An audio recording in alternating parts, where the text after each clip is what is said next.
Welcome to Cryptic Mystic Vault, where we explore the enigmatic tales and unsolved puzzles of history.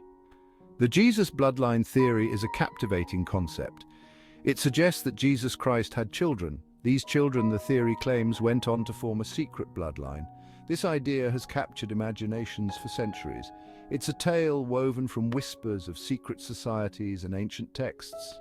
But how much of it is rooted in historical truth? That's what we aim to explore. We will delve into the origins of this intriguing theory. Our journey will take us back to the early centuries of Christianity. We'll examine the historical context and cultural influences that may have contributed to its emergence. The theory's roots may be found in suppressed Gospels. These Gospels, not included in the Bible, sometimes painted a different picture of Jesus' life.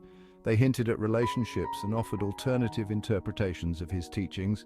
These alternative narratives, while not widely accepted, provided fertile ground for the bloodline theory to take root. The early church faced various challenges. It grappled with defining orthodoxy and suppressing dissenting voices. The bloodline theory, with its potential to challenge established doctrines, would have been seen as a threat. This opposition, whether real or perceived, may have further fueled the theory's spread, driving it underground and into the realm of secret societies and hidden knowledge. The Jesus bloodline theory did not remain dormant in ancient times. It found new life in the Middle Ages. This era, steeped in chivalry and religious fervor, provided a fitting backdrop for tales of secret lineages and holy relics. One cannot discuss the bloodline theory without mentioning the Holy Grail. Often depicted as a cup or chalice, the Grail became intertwined with the bloodline. Some legends claimed it held the blood of Christ. Others whispered that it was a symbol of the divine womb carrying the bloodline of Jesus. Secret societies, real or imagined, played a role in perpetuating the bloodline theory. The Knights Templar, shrouded in mystery, were often linked to the Grail and the bloodline. Their supposed guardianship of sacred relics and ancient knowledge fueled speculation. Other groups, like the Priory of Sion, were later woven into the narrative. These groups, whether their connections to the bloodline were real or fabricated, added an air of secrecy and intrigue to the theory. The bloodline became a story passed down through whispers and coded symbols, hidden in plain sight within art and literature. The Jesus bloodline theory experienced a resurgence in the 20th and 21st centuries. This revival was largely fueled by the publication of several controversial books. These books, often blurring the lines between fact and fiction, captured the public's imagination and sparked widespread debate. One of the most influential books was The Holy Blood and the Holy Grail by Michael Bajan, Richard Lee, and Henry Lincoln. Published in 1982, the book presented a pseudo-historical account of the bloodline. It claimed that Jesus and Mary Magdalene had a child, and their descendants were protected by a secret society.